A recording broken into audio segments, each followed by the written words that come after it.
Hello, listeners. How are you this week? It is a massive week. Are you playing Avengers? Is Cap glitching out for you? I saw some horrific pictures this morning from one of our Patreon producers, Zador VP. Well, look, the first one was kind of cool, but the second one, absolutely horrific. It's turning into more of a horror game, if any, I think. But look, we're not gonna dwell on that today. We are at episode 71. Now, if you're an astute listener, you'll realize that the episode before this was episode 72. I knew finally, at some point I would mix up the numbers. It has finally happened. But look, we're sort of back on track. Episode 71. If you listened out of order, it doesn't matter.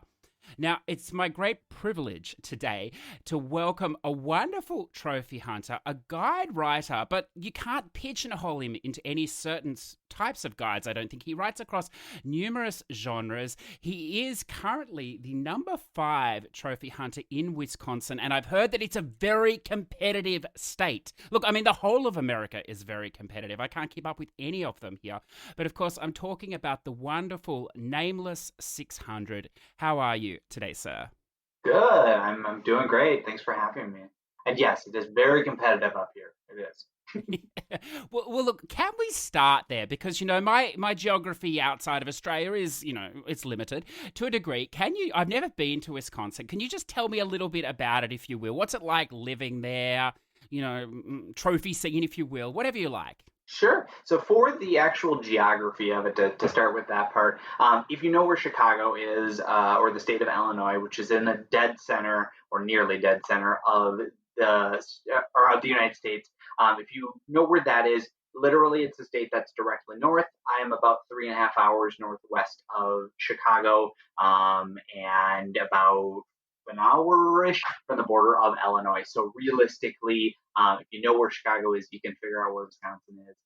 It is a fairly large state, with a population of about 15, I believe, million. So most of which reside in the southeastern portion of the state. Wisconsin really isn't known for a crazy amount outside of really 2 things, and that is beer. We have a very large German heritage. Most of the breweries in the United States that are the massive breweries are brewed here in Wisconsin, typically Milwaukee, which is the largest city within Wisconsin. So Miller Lite is brewed here, PBR is brewed here, Ham's Beer, Lacrosse Lager, a lot of these massive breweries that make a lot of different beers, and also kind of standards, the stuff that our parents used to drink, if you will. That's what's here. And the other thing is cheese. We are massive dairy farmers, and there's cheese everywhere that you go, including the Green Bay Packers, which if you've ever seen them play or their fans, we all wear cheese heads. That's really what it comes down to. The trophy scene, I joke, I jest, because it seems like, despite the fact that we aren't the most populous state in the country, somehow every time I check the True Trophies group that we have, somebody joins that is higher than me, and I'm so confused on how I'm in the top 200 in the country, and yet somehow these people are ahead of me from the state of Wisconsin that I've never heard of. Doesn't make sense to me. I don't think anything ever happens here, and somehow they're all popping out of the woodworks. That's the danger when nothing happens. They've got nothing else to do. It's terrifying. But look, as an Australian, I fancy a drink or 10, as all good Australians do. So look, I must ask. I'm not sure if you're a partaker in those wonderful beers that you mentioned, but can you handle the Miller Lite? Do you drink that sort of acquired taste, I suppose? Acquired taste. Wow. Give him some shade here. Yes. No. I definitely do partake. It's very rare to find somebody around these parts that do not partake. Actually, I looked up the stat because I had heard it on somewhere, like a TikTok or something like that. Out of the 20 cities that drink the most, essentially, have the most binge drinking, 12 out of the 20 are in the state of Wisconsin. And I am in like number 6 or something like that, the city there. I don't remember specifically, but and I've lived in one of the other top 12 as well. For a couple of years. So yes, I do partake. It is an acquired taste by far. If you grew up on more fancier beers, you're not going to dig Miller Lite, but you drink it here, you drink it everywhere. It's everywhere. The Milwaukee Brewers, who are the MLB or baseball team, they're actually, it's Miller Park is the name of the place where they play. So it is something that you grow up with, so you have to enjoy the taste. You don't really get an option to not enjoy it. No, look, I understand it. Look, I could talk to you about beverages all morning until 12 o'clock when the bar opens here, but we should, Happy to, we right? should, well, look, see, you've opened the door. You didn't mention it, but I know Australia is exporting more and more, well, current crisis aside, more and more wine to the US. And I know that Americans, you say that, binge drinking and stuff, but it really, pales in comparison to Australia, which is, of course, a good thing. It's a bit of an issue here, perhaps, for some of us. But I noticed that, the last time we were there, it was probably 6 years ago or so. And again, we're on the Florida side. So there wasn't and I know that there's a lot of wineries on the other side, but there wasn't a massive wine culture, I think, like there is in Australia. But as I said, that we've been exporting more and more. Are you a wine, connoisseur? Like, do you enjoy the glass of wine, or are you strictly, a beer person? I am mostly a beer person. I do drink some hard liquors and some seltzers and stuff like that. I am not a big wine drinker. I had a really bad experience in college. We'll just say it involved wine pong, a variation of the classic beer pong, and it ended up being really, really bad. So now the taste of any sort of red wine just disgusts me. My wife does drink it, and occasionally do have a glass of white wine, but red wine I cannot. And mostly all of it reminds me of that night. So no, I don't really drink or partake. It is really, when it comes to the United States and wine, it's really a state by state thing. Places like New York are going to be much heavier in wine drinking and spirits drinking than they are going to be in a place like the Midwest or Wisconsin or Illinois or something like that. Whereas I think down in Florida, it's actually a lot more on the hard stuff. So it's on rum, it's on vodka, it's on that kind of stuff. Spirits that you can make do a cocktail really quickly and shove off onto the unsuspecting spring breakers. But that's mainly, I think, it's really going to be a geography thing. Yeah. Look, now, I bet you didn't think when you came on this morning we'd spend the first 7 minutes talking about alcohol. But, look, that's how I like to start my day. So I think we're off to a good footing. But, look, why don't we jump... Cheers to that. Why don't we jump into the gaming? And, would you like to share with our listeners a little bit about your gaming history, where it started, what you've played, what you love about it? Sure. My father actually got me interested in video games. He has been playing games for since I've been born. I always reference a picture that I was shown when I was like 13 of me at about 3 years old. I actually know closer to two. Sitting at my dad's computer and playing on some sort of like little car game with the green lines and stuff like that for the old DOS and stuff like that. So my dad really got me interested in that. My actual gaming, where I started to play games, really came in actually when I was about 7 or so, and I played EverQuest, which I know is very weird for a 7-year-old to play an MMO. My dad watched me, and he really kind of made sure that I wasn't able to do too much. But by the time I was about 13, I was full on playing the game. I had my own account. And we played together. So did my brother. My brother was with us. And then I jumped into World of Warcraft and got totally addicted to that. I almost have a year played time between all of my characters combined on that game. But during that time, I did have, we had a Super Nintendo or had a PlayStation 1, Xbox. I got a 360 for my friends in high school. Played that for a while outside of World of Warcraft, and then finally got my PS3 on my senior year of high school. My brother-in-law had told me that it was the new greatest thing, and it was going to be the best thing ever since sliced bread. So I asked my parents for it for Christmas. They got it for me, and that's kind of where it all started with that. And it's pretty much been PS4, PS3 since then. That's solid. Now, look, I want to go back a moment here because I never played this EverQuest, but I've spoken to people that did get into it in a big way, which sounds like you may be one of them, and they basically described it to me as a life destroyer when they really got into it. I mean, I suppose this is, there are other MMOs as well of the time too, but this seems to be the big one that I keep hearing mentioned. So you must have enjoyed your time in this, but did you find it that way? Was it a real, life sucker?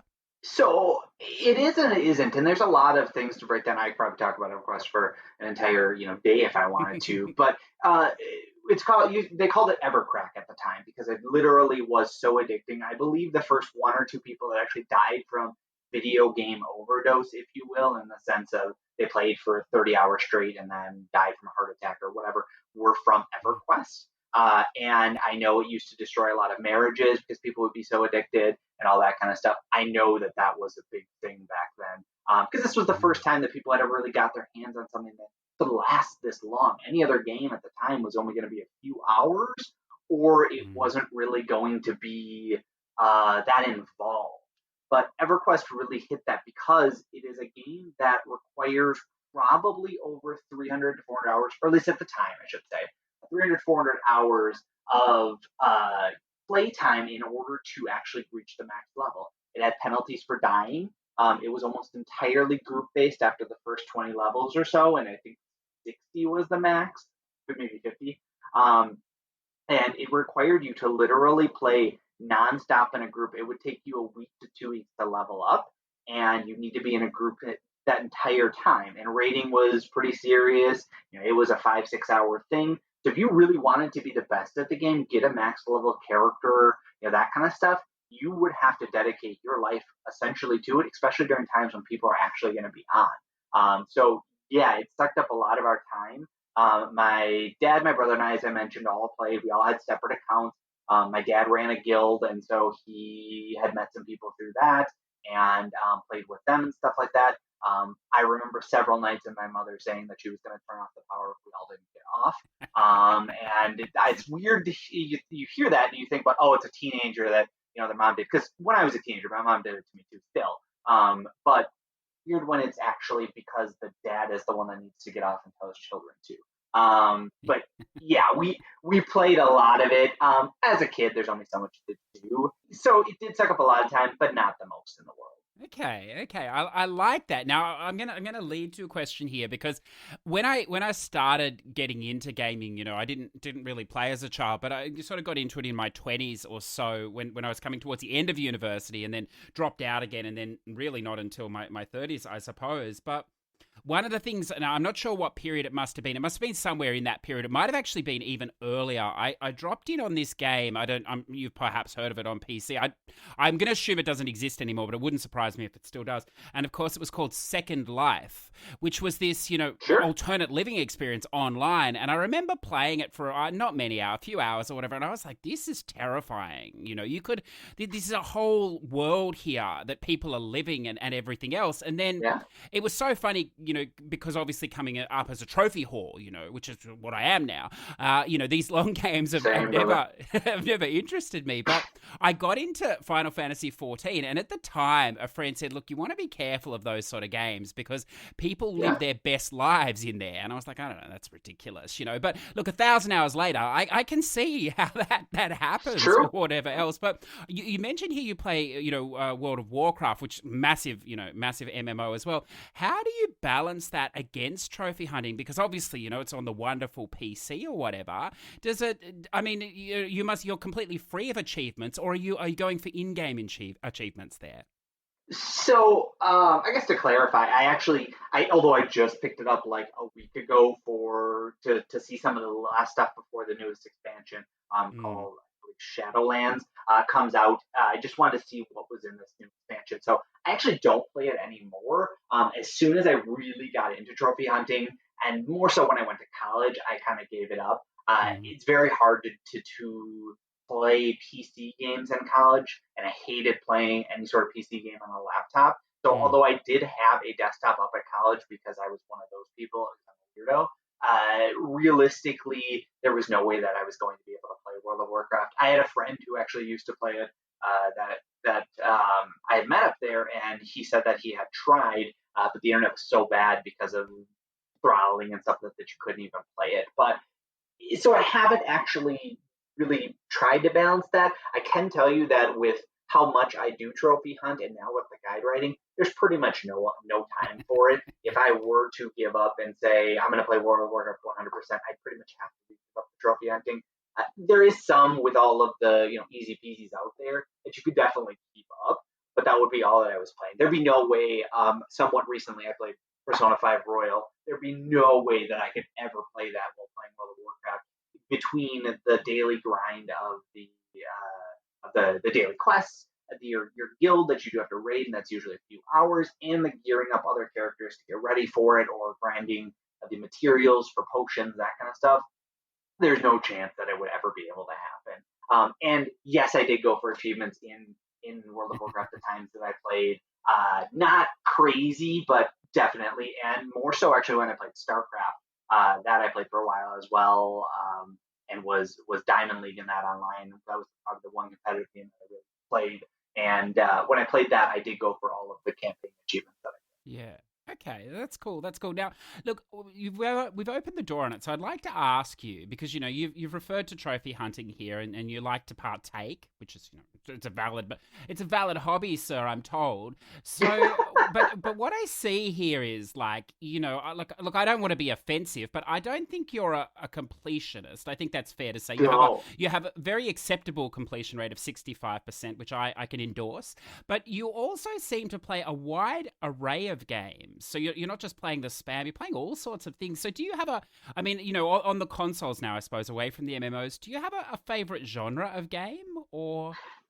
It's hard to say. I really like everything, and that's the issue. Is that I really don't have one specific type that I play more than any other. I guess an action platform or action RPG, if you will, something like Assassin's Creed is arguably my favorite. But I do really like JRPGs. I tend to like them in concept more than actually once I get a hold of them and play them. A lot of the times I end up getting really bored because there's just too much story of it. And same thing when it comes to visual novels. I love the concept of it, but for whatever reason, I can never really sink my teeth into it. Very few and far between when I can. Otherwise, I pretty much like them all. The one probably major exception is I don't like racing games. I've never gotten into them, kind of hate them. They're very boring to me. I have played a couple, and then I do really like dungeon crawlers. So, and I think that comes back to the Blizzard roots of World of Warcraft and that kind of stuff. Is Diablo was another big game, and so for me, those dungeon crawl style games are great. I just know the trophies on them tend to be really really long winded. So I don't play a crazy amount of them, but definitely do some Diablo and a few other ones like that. Yeah, perfect. I like that, while you don't partake in racing games, it didn't stop you from playing Music Racer. That's wonderful. It's one of the gems of the genre. Yes, one of the gems. I like how that's the one that you mentioned instead of like what was the like Mario Kart for Burnout or whatever. No, not Burnout. I don't know, whatever. Whatever the Mario Kart version of for PS3 is Blur. That's the name of the mother. Blur. I love how you didn't pick that one and you took Music Racer. I do like rhythm games. I like them a lot. I've always been a big fan of that style. That goes back to playing the first Guitar Hero. I arguably, although not nationally ranked, wasn't really a thing at that time. But I was kind of number one in my town, if you will, and people actually, sorry, I was number two. And people would always ask me, "Are you going to go to the competitions and at the GameStop? Or are you going to go to the one that I heard is going on in the next town over or whatever?" And I'd always ask if the number one was going to be there, and they'd usually say yes. And if they said yes, I'd say no because I'm going to lose to them. So there's no point in me wasting an hour there. But I've always loved rhythm games as well. Music Racer, it had so much potential. Games like Audacity and stuff like that is what it really reminded me of. But yeah, it's not a jump. No, look, sorry to pull that out. You may not be familiar with me, but I'm a little bit of a truffle pig for spam in that, you can have a wonderful profile, yet I will still find that one thing hidden. It's a curse and a blessing. Plenty. If Music Racer is the one that you found that's the worst, I am quite glad, sir. We'll get there. Now, before we turn to games, look, I've got to ask you about your name as well. Nameless 600. Now, look, I mean, it's a perfect name for a console, I suppose, and online. But what's the origins? What's the story behind that?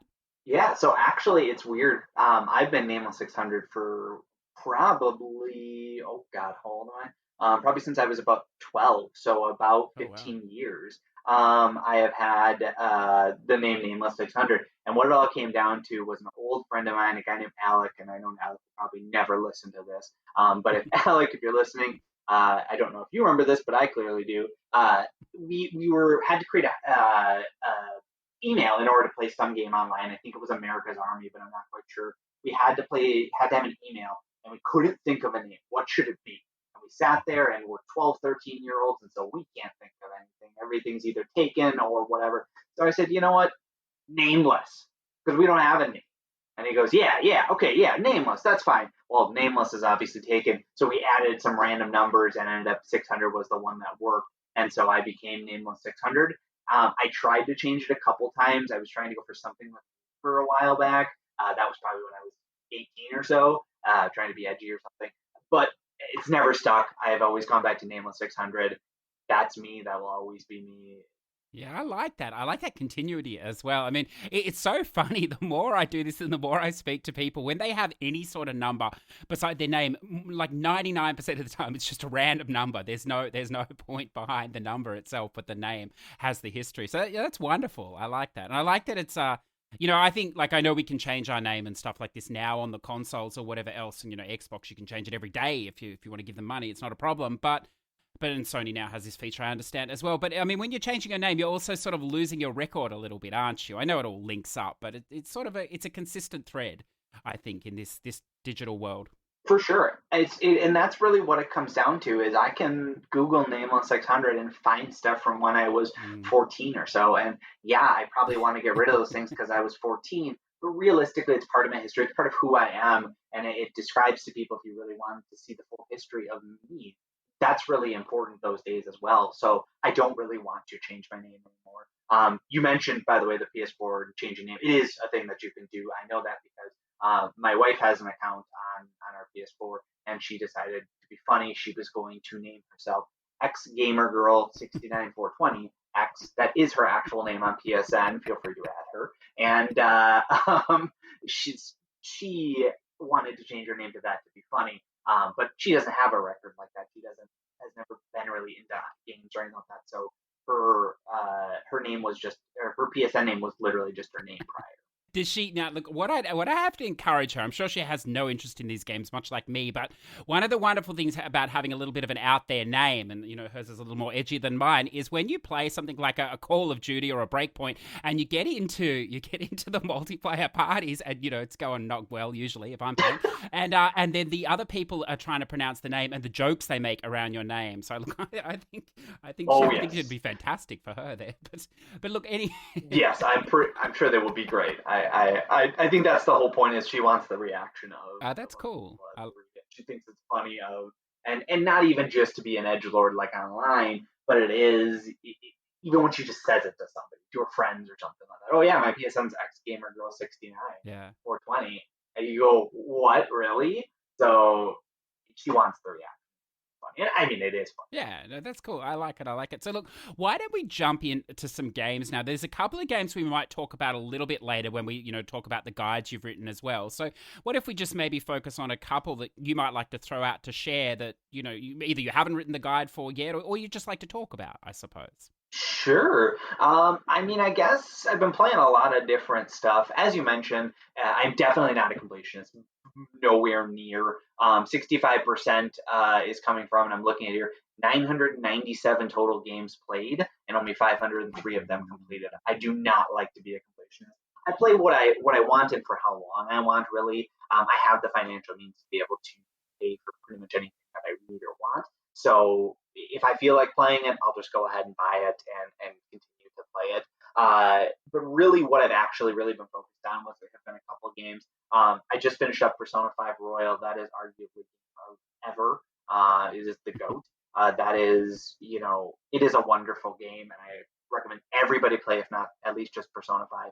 Persona 5 Royal, it is amazing. I debated even just playing Persona 5 and getting the Platinum and that after playing Royal because I wanted more, even though it was 100-something hour game, which is ridiculous. Been playing a ton of Fall Guys. Well, actually, before we move on, let's touch a little bit because I like to vulture the games a little bit too, get a little bit out of them. So sure. With this Persona 5 Royale, it's so funny you mention that, and we'll start from the end first if you like, that you finished it. And like, I don't know how you felt. I see you played it in just under a month or so. So, I mean, it's a massive game. And I found it to be, like, it's such a heavy narrative game as well that I found it to be exhausting for that in mind. Now, it amuses me that you say, you finished it and you wanted, you almost felt like you wanted to dive in and play more because, part of my addiction is acquiring games. And so that's exactly what I did when I finished. I went and bought the other stack.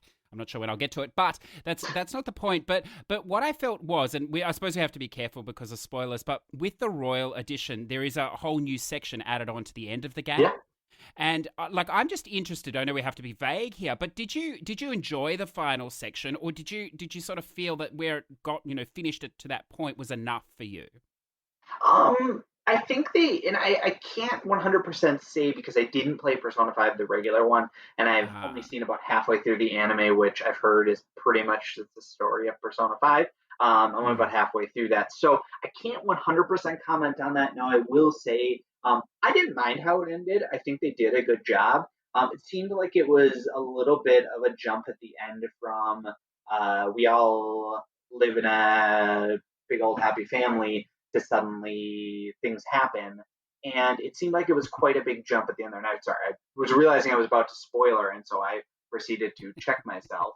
But I think they did a good job. Probably a little rushed at the end, and I know that sounds ridiculous. Not rushed in the sense of they squeezed what should have been another 5 hours maybe of gameplay into 5 minutes of cutscenes, and mhm. that seemed like a disservice to a game that took so much detail on every single aspect of every single conversation and every single relationship, even with people that don't matter and really don't matter in the end of by the end of the story.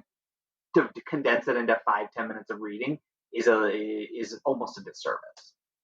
Yeah, yeah, I think that's true. And the other thing that I found interesting with this game, like, playing JRPGs, they're all massive or whatever else. And, you're only going to play them once at 100 hours. Well, more than likely only once, just because of the massive time sink. But when I finished this game, and I'm interested in your opinion here, because I'm not sure how closely you played this with a guide or you just sort of risked it and, worked out for you or whatever. But the great thing about the Royal version is that you don't need too much reliance on a guide, but there are a few time gates that you need to have done things by. But the way the game works is it's really not possible to build every relationship, see every sort of communication, if you like, between the characters within the one playthrough. Although you don't need to for the platinum in this version. And I think for me that's what holds maybe playing it again. And of course I'd play another stack because if I'm going to do it, why not get some trophies as well? But to explore those other characters. So I mean, were you conscious of the where you needed to be by sort of November the 31st or whatever it was, or were you just sort of experiencing it and it worked out for you? So for the most part, I experienced it the way I wanted to. That's actually a very specific reason of why I played Royal versus the original. I Mm, did not want to play a spreadsheet simulator. I did not want to have to literally day by day pick exactly what they tell me to in order to mm, save myself a second playthrough that was 50 to 60 hours long. So I did let myself almost completely go. It almost ended up screwing me up. The relationship with the doctor, Makoto, or no, not Makoto. I don't remember what the name of the doctor is. uh, the doctor that you have to befriend by November 13th. Uh, mm, I almost screwed that up. I was about 2 weeks out and had like a relationship 3 with him and went, mm. oh crap, I need to do that.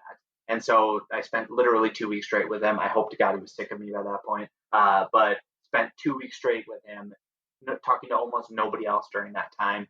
But for the most part, kind of played fast and loose, knowing the missable stuff in there, make sure that I hit those. But outside of the missables, I kind of played fast and loose. Yeah, I like that. I mean, that's a really good point to make because I think the game is much more open than you expect. Because, I sort of raced through a lot of the stuff I did, and then I had all this time in the second half of the game for other relationships, which I thought was wonderful. So, but anyway, it's maybe slightly different from many, massive, action RPGs or Yeah, JRPGs, as well. But look, let's I feel move that. on. Yeah. Let's move on. What should we throw out next? Sure. Been playing a ton of Fall Guys. That Mm, I'm pretty much done with it. Not in the sense of I have the platinum. I don't think I'll ever get infallible or infallible. But realistically, I've been playing a ton of that and want to get to level 40 before the end of the season. I'm 39 right now. That's been my main go-to in between time, if you will. That's been my main go-to game. Hmm. See, I see that you have most of the trophies for this game, so you're obviously playing it seriously. Do you ever partake in the grabbing of people though, just for the fun of it? I very, very rarely do to actually keep or make them fall off. I will grab them when you're playing perfect match or something like that, and you grab them just for fun while you're waiting. Yes, I do plenty of that, but I really don't when it comes to a game like Rollout or slime climb or something like that. I do not partake in that. I think that is not the way that this game is meant to be played.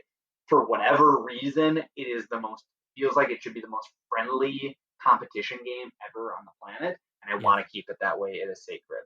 Yeah. I love this game because, I think like 98% of the world population playing this game is just there to have fun. And there's 2% of trophy hunters that are just about to neck themselves because they can't get that trophy, and now the company is ignoring them and won't. They actually, I don't know if you saw this, but they did a wonderful troll move that they said originally every time someone complains, we'll just up the requirement by one for that trophy, which I thought was wonderful. But, but now I see. Oh, God, is that like 700 right now? I know, wouldn't it? But now I see videos of just like people obviously that are there to, because there's this subset of people, which, I endorse, I respect as well, everyone's valid, that are there to screw trophy hunters in games. And I actually ran into this recently in Forza, Forza Horizon 4. I wasn't trying to boost, but everyone else was, and I was that person. So I totally think I respect that. But I see now people getting into groups and lining up on the finishing line, just tackling people to stop them from finishing. It's wonderful, isn't it? Yes, I watched a few videos of slime climb at the end of it. It's literally like a setup. One guy throws it into the other guy who chucks him off the edge, and so that just the three of them can be there. I don't know why, and again, I'm not saying that you shouldn't do whatever you got to do for the trophy or to make sure that you win. It is a competition game. It's called Ultimate Knockout for a reason, but it just feels like it's too wholesome. I can't do it. I don't want to do it. I want to be a bad guy in that game. I want to be a good guy, and I want us all to win, and we can't, and it makes me very sad. Yes, there's always got to be one winner. That's true. That's true. Look, can I ask you? I see you're further through than me, so your point therefore is valid. How are you finding this Marvel Avengers? Let me see here. How to describe Marvel Avengers? It is. I think it's got some really good points to it. I think the story is actually very, very good. Um, my main issue is it's pretty repetitive and it's weirdly difficult only because of how kind of cheap it is. There's a lot of the enemies, if you will, the robots that can kill you in essentially one shot, depending on which character you're playing. It seems like Miss Marvel and Black Widow are very, very weak in comparison to somebody like Hulk, who can literally take 500 shots and keep standing. I understand that's what the Hulk is, but in a game that's all about wanting to be one of the Avengers, it kind of ruins the feel of playing those other characters outside of Hulk. Now, I'm not 100% done with the story. I definitely have a little bit more to go, and I've heard that the online is just a slog and it's not fun at all. I don't know, 6 out of 10, something like that, 7 out of 10. Rent it, I guess. I don't know. Yeah. No, I understand that. Now, there's two that I want to ask you about. I don't know if this one's off the card, so if it is, I can chop this out later. I think it's allowable, and I want to ask because I did play the first one, and this game, it wasn't what I expected at all. I very rarely read up before I purchase anyway, but it wasn't what I expected. It had elements of VN in it, dungeon crawler as well, incredibly dark. And when I saw that they'd finally localized the second one here in English, I know it's been in Japanese for some time. I jumped on it straight away, but I haven't started it up yet. It looks like you're in the very early stages here. I'm, of course, referring to the Death End Request 2. Did you play the first one, or what drew you to this game? Part of it. I did not play the game all the way through. I played part of it. For it, I loved the concept that it had going on, especially in the first one. The fact that you could change the type of game that it is. So you go from being a normal dungeon crawl RPG to suddenly now it's a first-person shooter for a little bit. Then it's essentially like a near automata is what they sold it to me as. Now, I don't think that it was 100% like that, and it didn't end up hitting that the way I feel. But after playing a lot of the first one and getting the story and getting the feel for it, I still enjoyed it enough to want to take a look at the second game. It is one that I am writing a guide for. It's not like it's a big secret or anything like that. It's actually, Sean, it's my Achilles heel, if you will, because I haven't done it yet. But I would say to him, fairy tales. But point is that we're going. We are writing a guide on it, definitely. I do enjoy it. I enjoy JRPGs. I've just been a little bit pokey with it. Had some other projects, and I've kind of picked back up on my little bit of Lego addiction. in the last week or so, and so it's just kind of fallen by the wayside. Yeah, no, look, I can understand. Look. In Sean's defense, there, that fairy tale is it's not what anyone expected. I think it's right over the line anime, and I can understand why that thing has taken a while because Yeah, it's it's a apparently slog. long, and I don't disagree that it's long or anything like that. I actually have played a little bit of it, not a crazy amount, but a little bit, and I do understand it's totally in jest. We're totally not serious about either one of us having to finish that in any timely manner. Yeah, that's cool. Now, look, a profile is not valid if it doesn't have a child's game on it. You have many, but the one that interests me the most here is the I don't know if that's Skyland. an insult. Hold No, on, I don't no, know if no, that's no, an insult. not at all. Look, I love a child's game. It's wonderful. And we're going to talk about one later. But I noticed here, this is one you don't see often anymore. It's a wonderful series. It's great to see. It's great to see someone still playing it. The Skylanders Superchargers. Sure. Yeah, my family, entire family. So me, my dad, my brother, my brother-in-law, all became super addicted to Skylanders when it first came out. We thought it was literally the coolest thing on the planet. Mind you, when it came out, we were all above the age of 18. So we all were a bunch of children. It was wonderful. It was a great time to be alive.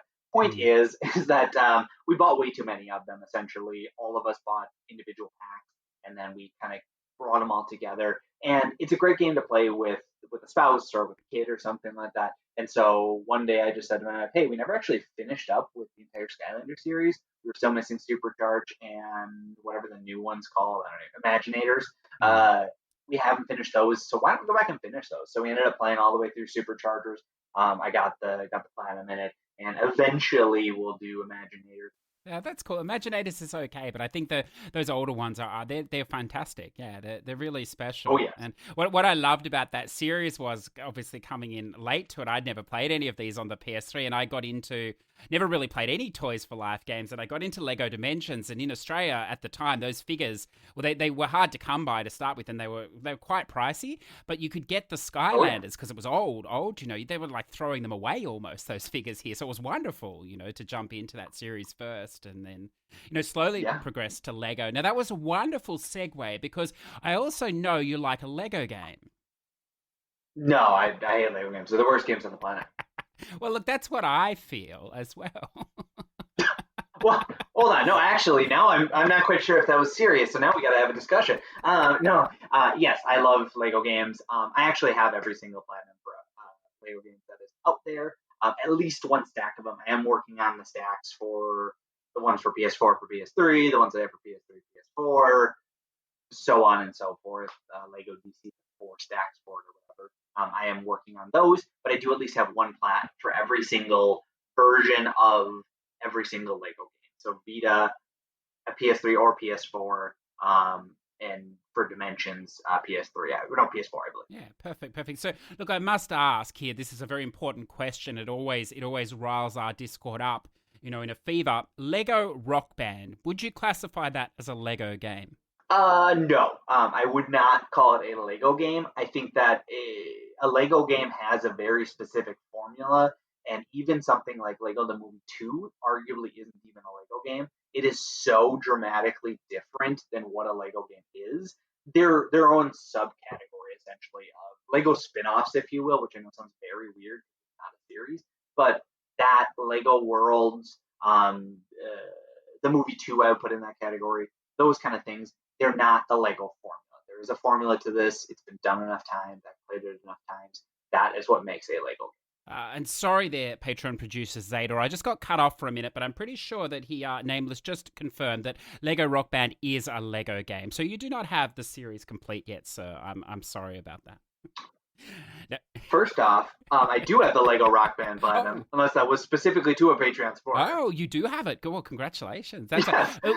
See, the debate is that, we have a few hardcore people that not only have every one, but they're trying to do every stack like you are as well. I think a couple of them have finished, but they won't do the Lego Rock Band because they won't admit, as you've said, validly, there are reasons, but, it's the one they don't have, and at least you have it. So technically, you have the proper claim to the series, yeah. Yeah, and I mean, if you're considering all Lego Platinums, yes, anything with the word Lego in it essentially is considered in that category. Mm. Now, what is a Lego game? It's not a Lego game. but is it part of the Lego subcategory that would be all Lego games? Yes, I would say so. Sorry for whoever that Patreon supporter is that now. No, look, they don't listen to me anyway, so it's not a problem. Now, the next one that I want to ask you about here, because I love this game. It's so janky in elements, and it looks like you've got to about 30% and you've taken a break, which I can understand. It's an interesting pick for you because it's largely VN with racing elements. It's the Kandagawa Jet Girls based off the anime.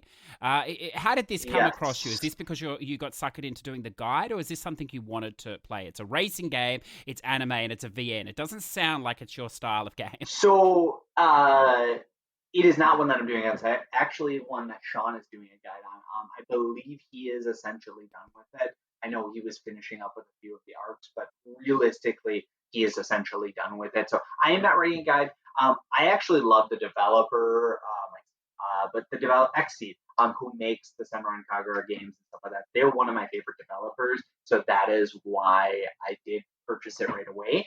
You say, and I think that is very funny that you say that doesn't scream me, a visual novel, anime, all that kind of stuff. It actually is me. I am very much so, as I mentioned, I love the concept of JRPGs. I love the concept of visual novels. Just for whatever reason, when I actually sit down and go for it, I can never do it. I think they just get too long-winded, and I know that story is so intertwined within itself that it really doesn't matter if you pay attention. The story of Katagawa Jet Girls, of essentially a bunch of racing teams within a high school, that's never going to be seen outside of that game. So you're never going to get any more lore to that. So what does it really matter? You're there to ride jet skis, look at anime girls with big boobs, and have a little bit of fun while you're at it. I mean, that's essentially it. Yeah, I agree, and it's one of the few games that seems to have passed through Sony censorship as well, unscathed from the Japanese version, which is wonderful to see. And look, it is a fun game. I don't know if this got to you or not. It's the only problem I have with this, and it's a little bit. I think, a little bit of an issue considering the developer is well versed here, is that there are some incredibly long load times between going from the story mode, backing out into the garage mode, in effect, where you can apply upgrades and then backing into the story. I mean, it's minutes long, which I think is the only detraction from this game. But, again, because it's not a short game either, and you're potentially going to be doing that a fair bit. But that aside, I agree with you. It's a quality product. I think I'm enjoying it. Definitely not something that I have experienced. It is. I don't really think I've noticed that the load times are much longer than normal. I think there are a lot of steps to getting from the story mode back to the garage, and maybe that's when you add up all those load times. Yes, it is. But just on a pure backing out and letting it load, I haven't really got that feel. My main actually gripe with the game is it's extremely easy, at least so far. And again, I haven't finished it, but most races, I'm literally miles ahead of every other racer, to the point where I don't even get to use the guns that they want me to, because the kind of larger guns are all auto shot just with targeting reticles, and it really doesn't feel like I get to experience the whole game that it could be, because the computers are so easy. I don't believe there's a difficulty setting as far as I know. No, I think I mean that is an issue, because as you're right, you have to fulfill so many of the challenges as well for a trophy, and a lot of them do involve using the guns. It's funny though, you say. I think maybe I talked to Sean about this, or maybe perhaps you earlier on, but I first played this game in Japanese when it first came out, and I didn't, my Japanese is not great, non-existent mostly, and I didn't actually realize you could upgrade. So I played almost the whole story without upgrading, and I can tell you, if you do that, those last few races are very challenging, because you're blocking the other races. You're trying to do everything, getting them to push you over the line. It's a hell of a way to play that game. Definitely not the way it was intended, I'm sure. But with the upgrades, you're right, it becomes very, very easy, especially all the time trials and stuff. That's cool. That's cool. Sure. Now, I got to ask as well. See, I'm vulturing your list here, so please jump in at any point. But I don't know this game at all, but I see it coming up a little bit lately. It's now I'm gonna just butcher the pronunciation as well. Kawaii Dethu Desu? I think Kawaii Dethu Desu. I don't know. I couldn't tell you. What is this? So, I want to love it. I want to love it so bad, and I don't. And I'm really sorry to. I believe it's East Asia Soft. I'm really sorry. I don't love it.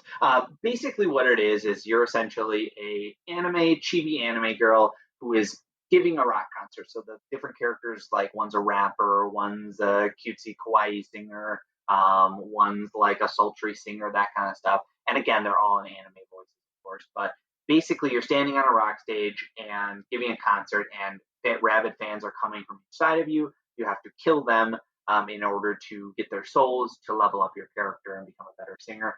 That's reading way farther than what the story actually tells you, essentially.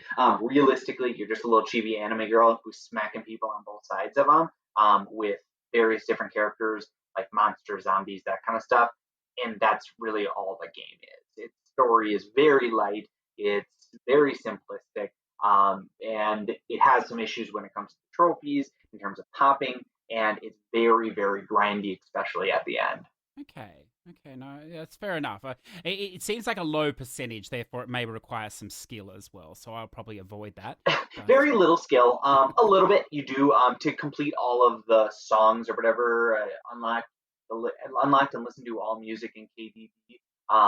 That trophy, which is kawaii music, it does require a little bit of skill, but realistically, because of how short the levels are, you don't need to, and you can grind up past the max level, which is level 9. You can go up to level 10, 11, 12 to make the game easier if you wanted to. It would just take a lot of grinding in order to do so. So I wouldn't recommend it simply because of how limited the content is and how boring it is.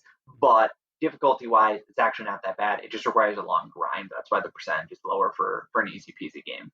Okay, I like that. Now, look, we're going to move across to guides and those other few games we've been tiptoeing around in a moment, listeners. There's some interesting stuff coming up, particularly if you've ever thought you might like to acquire a Madden Platinum and you know nothing about the game, because I'm told this could be the version we can do it in, but we're gonna find out about that shortly. But look, just before we do, we'll take a quick break and we'll be right back with you. I came from the mud. There's dirt on my hands. Strong like a tree. There's roots where I stand. Oh, I've been running from the law. Hope they won't shoot me down soon.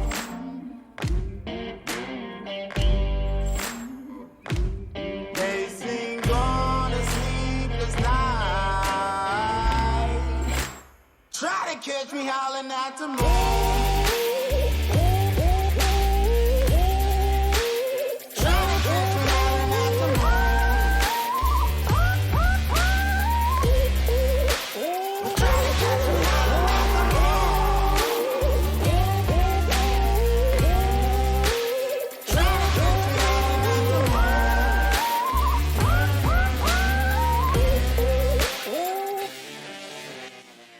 So welcome back, listeners. We're now going to touch on a little bit of guide writing, and I know you're like, oh my God, CJ, this is all you do between streamers, YouTube, and guides. But look, it's important. We all use them. But I really want to delve in a little bit to how Nameless got into guide writing. He is, if you haven't come across him, he's the newest recruit to Knuff's guides, if you like.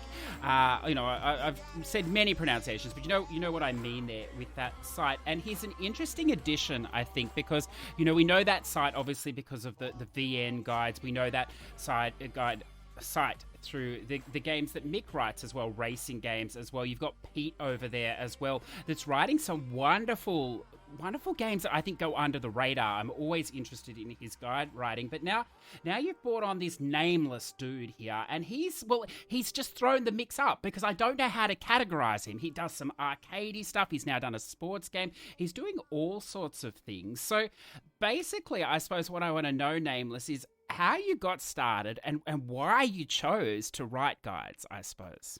Sure. So the short answer of how I got started is that I messaged Mick. He was looking for people, and apparently I was the winner. I don't quite know why he chose me exactly what I did, but he did, and that the rest is history. That's the short answer. The long answer is I've been trophy hunting since 2010. I've been doing this a long, long, long time, and I made a lot of friends and a lot of acquaintances over the years, and met a lot of different guide writers. And it's something that I kind of wanted to essentially give back to the community, and I wanted to help with these games that not everybody are going to do guides on, as well as I've seen so many over the years, what's good, what's bad in a guide, and I wanted to give my own style of if there was somebody else out there like me, and let's hope that there isn't, but if there is somebody out there else who reads guides like I do, that they would want to make sure that the stuff is on there, and that's why I decided to kind of pick it up in order to do.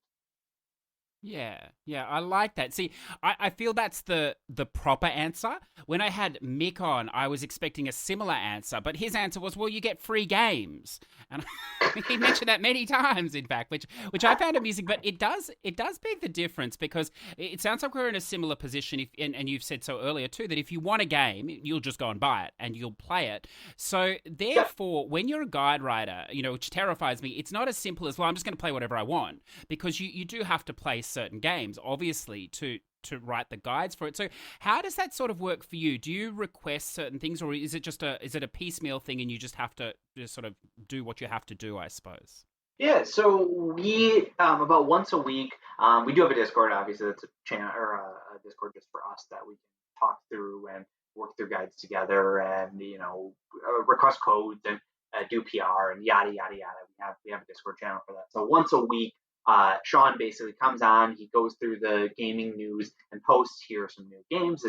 Should we request any game codes for these games? Then either Mick or him go out and they talk to these companies and try to get the codes from them. And most times, the larger companies aren't willing to give it up to a guide writer, because there's no reason to give them, there's no reason for a trophy guide that's not going to sell a AAA game, if you will, or not a large enough amount of them. But for these smaller companies, this is big publicity for them.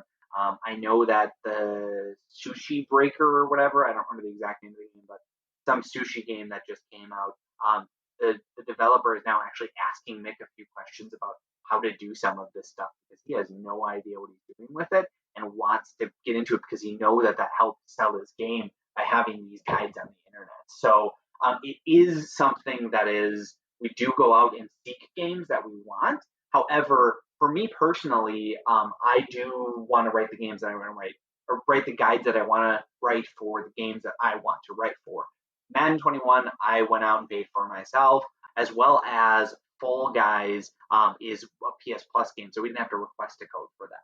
Most of the other guides that I've done have been just with the massive amount of easy pieces that come out on the weekly, just kind of helping out take care of the load of some of that. So Batu to Batu and Gulf Zero and Zero Strain. Those ones have literally just been to kind of help out, fill up the cluster that is these easy games.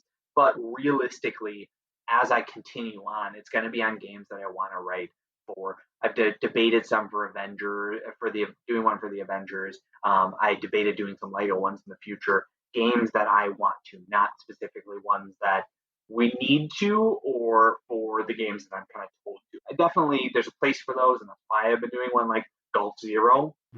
But realistically, it's mostly ones that I want to write guides on. Yeah, I like that. And I think, it's well-known, listeners, that I'm a patron of that site, so you can, take my words with a grain of salt if you so wish. But one of the things I like about the site is that you have a diversity of writers now, especially with yourself there too, which is allowing you to have a much wider scope. And I firmly believe it's such a better premise than potentially some of these other, maybe trophy tracking sites that offer guides where everyone's working independently. You just don't know who's doing what and what's going to come out. At least in this environment, you're working, loosely together as well to cover so much different content. But one of the things, and I'm not trying to bait you here or trap you, but one of the things that interests me is that some of these guides that are coming out today, and I'm not attacking your site by any stretch, they're across the internet. Some of these games, I wonder if they even need guides anymore. And we're talking about maybe some of the Ratalaika games or the East Asia Soft. In the back of your mind, and I'm sure you've played some of these games and you've read some of these guides and you're like, this is, it's a little bit much, come on. Do you feel we're moving towards that point? Or do you think maybe, it's okay for me to say that because I play so many games, I know how it works, but in reality, there is people that need these sort of guides, even if it's just to promote the game, as you say, perhaps? So it's a good question. It really is that I personally think it's kind of silly that some of these guides exist, and I say that by fully well knowing that I wrote a guide for Gulf Zero and for zero strain, that literally require 30 minutes total to get the platinum on. And the guide took me literally 20 minutes with 1 or 2 videos that I had to make for it because they're so simplistic. And I do think that. But there is weirdly a space for them. Sean gives us the numbers. Occasionally, he's been doing it daily now because there's kind of a little bit of a joking competition going on between the two of us. But realistically, he shows us the numbers occasionally. And Road Bustle, the dollar on sale for 70-cent game that came out a couple weeks ago, that has almost 100% completion for everybody that's played it and has like 1,000 players or something on PSN for, again, $1 game that takes 5 minutes to platinum. That one is actually one of our top 5 most viewed guides over the last month. It gets hundreds of views on the daily, and it is the most confusing thing on the planet. And every time I get very annoyed by it because it doesn't need a guide. It takes 15 minutes without a guide, 5 minutes with a guide.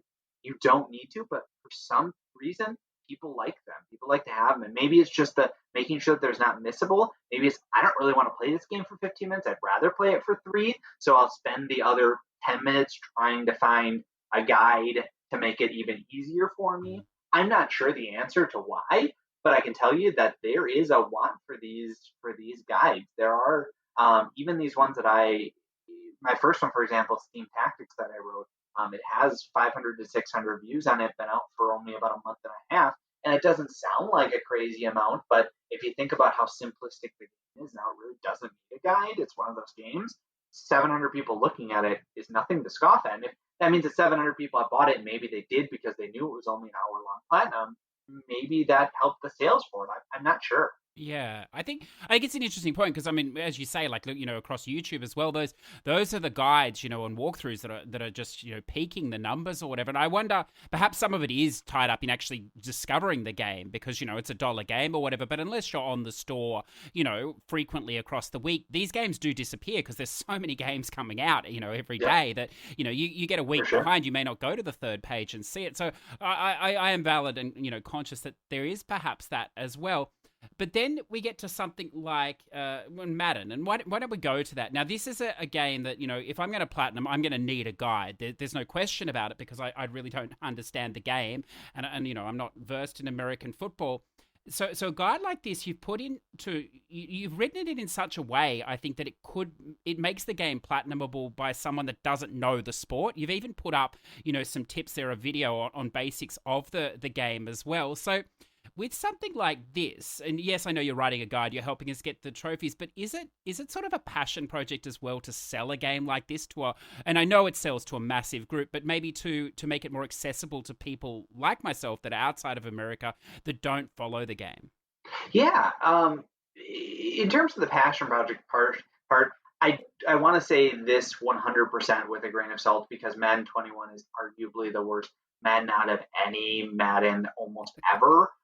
But is very much so a ripoff of the last 4 years. But Madden, and more so American football as a concept, it is my favorite sport by far. I'm an American. I'm fully aware of that. And it is something that I do love. I have a favorite team. It's one of the few sports that I watch kind of religiously, if you will. I watch every Sunday.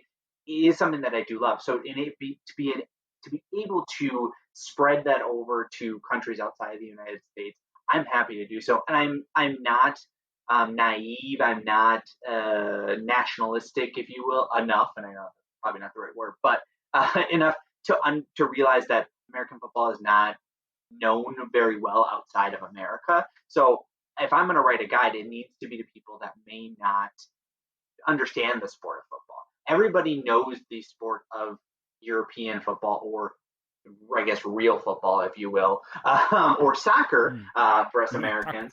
Everybody knows that sport pretty much around the world. Most people, weirdly enough, know basketball around the world. It is kind of a worldwide thing. A lot of countries know baseball. Not really anybody outside of America and Canada knows about American football. It's not really a thing. So I do understand that. And so that's why when I wrote this guide, I wanted to make sure that it was to people that not only knew, and I didn't want to ramble on too long about things about football or something like that, to people that know about American football, like myself or somebody else that may come in that is from America, but I do want to make sure that people who are outside of it are able to get the platinum as much as possible. So I'll say QB means nothing, probably nothing to you, but it's quarterback. TE means tight end. That means nothing to you, but it means something to the sport of football. And you need to know these terms in order to get some trophies or get them as easy as possible, I guess. Yeah, I like that. And I also like that you drop the word soccer. Every time we do that, someone in England gets triggered, which is wonderful. Soccer, we'll just do it twice there. So, no, but let's come back to this game. So, as I said, I don't have much history in this game, but I did start. Now, you can correct me if I'm wrong. I think it was Madden NFL 19 where they started the story mode, but it might have been 18.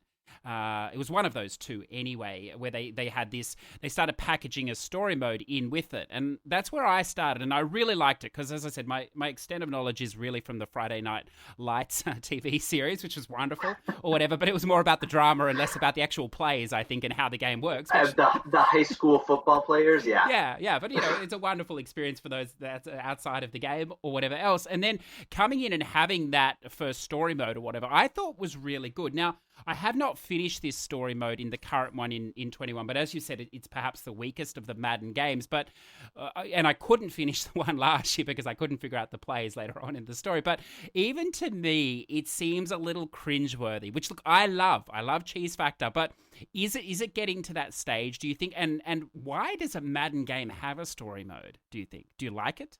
So I think that Madden Story Mode over the years has definitely evolved. And they're still trying to figure out what it is and what they want out of a story mode. I think it is necessary. Football can only be changed so much from year to year.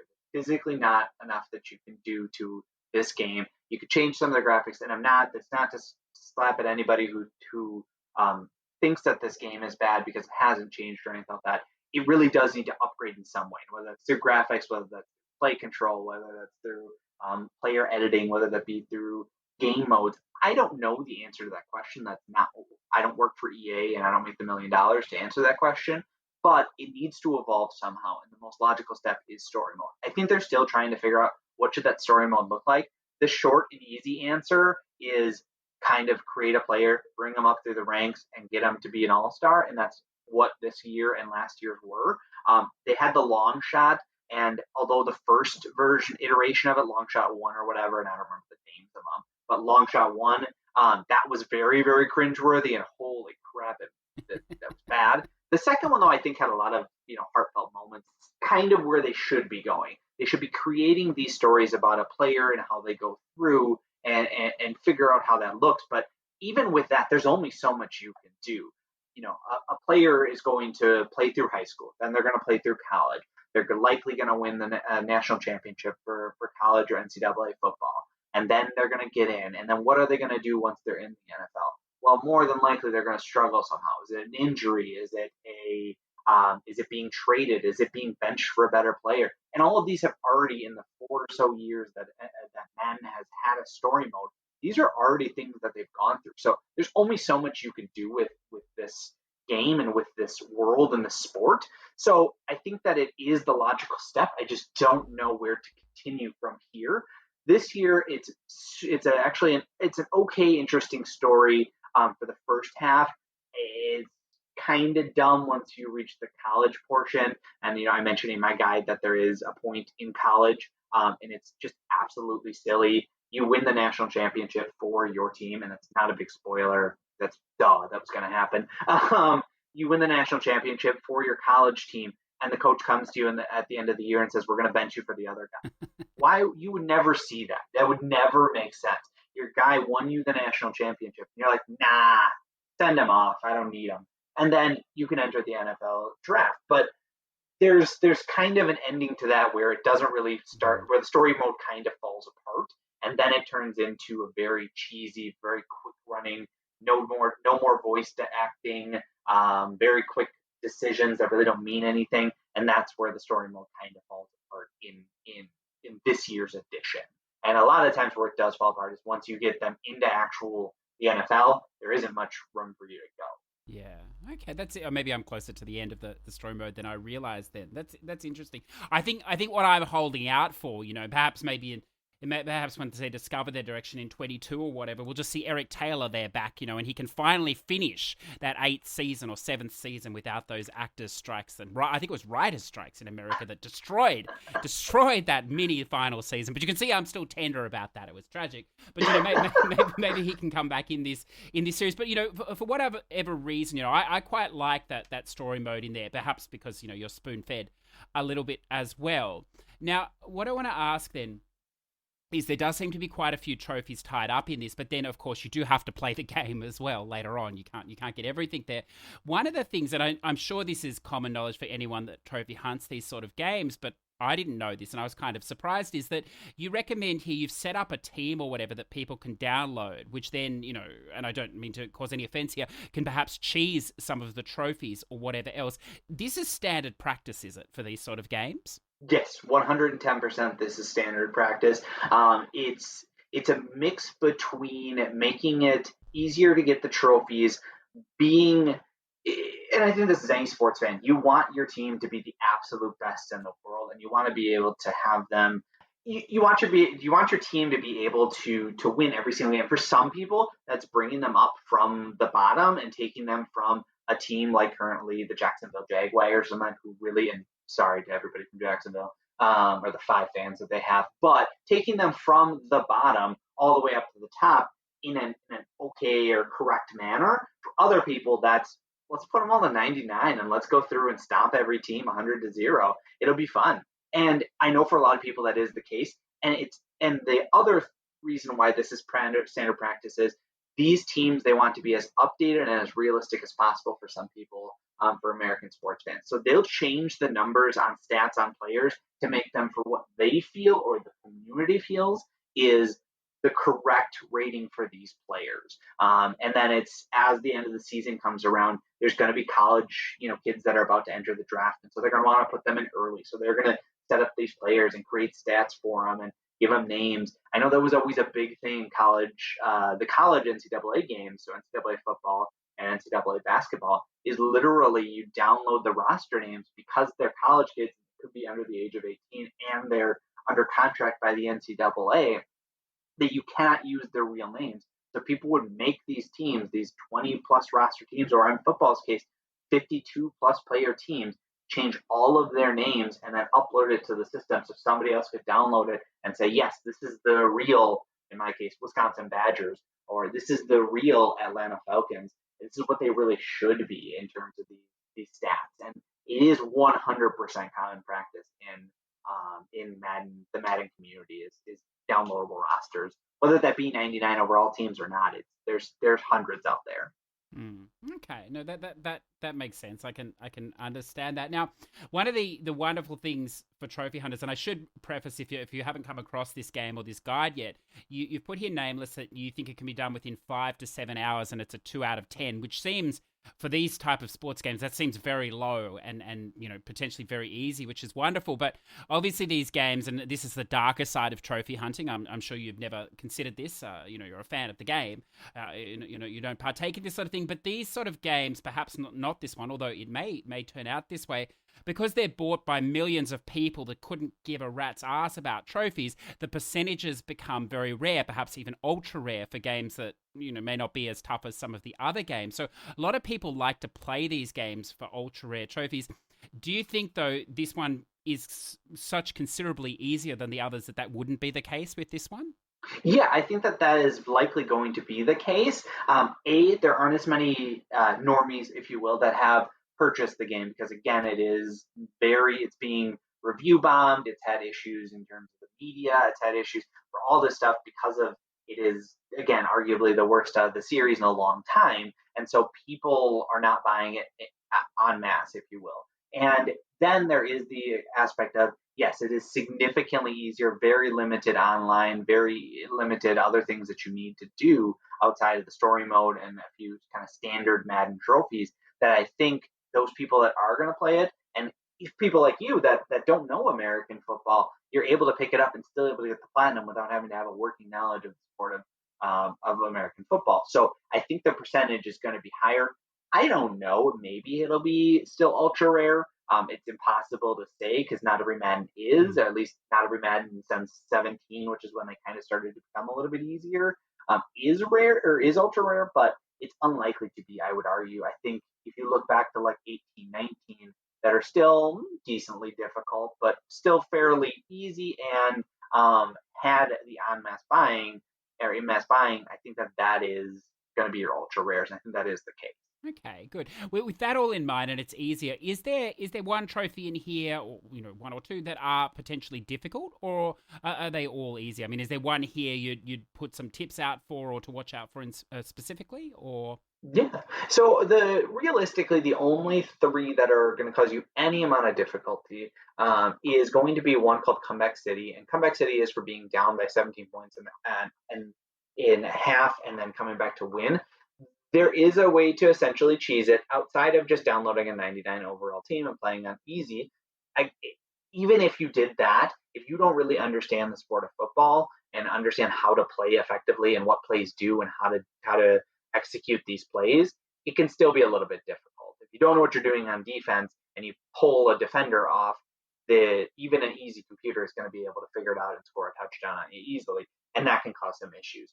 The only other way to cheese, and the only other hint that I would say is if somebody is really struggling with that, you can bump the timer all the way up to 15-minute quarters, which is what an actual game of football is, 4 15-minute quarters, and play that. So if you're down by 17 at the half, you have 30 minutes of game time, which realistically is, a long time, let's just say, in terms of gameplay to come back and win, or to play around with that score. They may score, but then you have more time to get back up. If you're kind of a pro at the game, you can bump it down to 3 minutes, quarters, and easily do this, and it'll work just fine for you. The only other two are a lockdown corner, and I don't remember the name of it, but it's essentially for breaking tackles and going for a sack.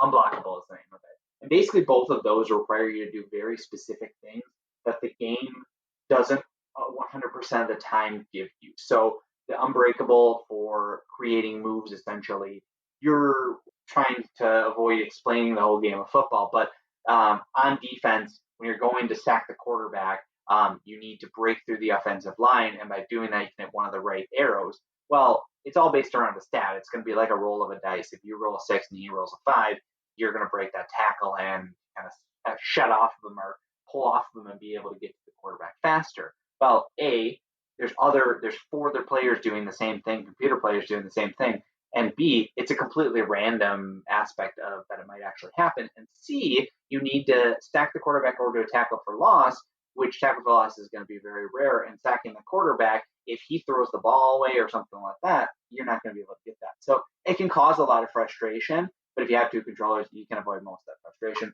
Lockdown corners is pretty much the exact same way. You have to win 3 presses, and the game just doesn't sometimes do the action that it's supposed to, essentially. So you may have to do it several times in a row. And again, playing against a computer, if they run the ball, you can't get a press.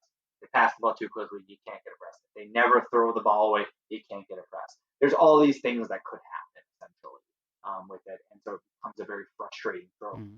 But those are it. And honestly, in comparison to other year trophies, those are all standard Madden trophies, and they are super easy in comparison to some of the other ones.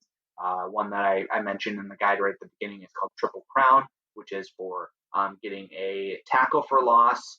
Actually, I think it's a sack, a fumble, and a fumble recovery with the same player on the same play.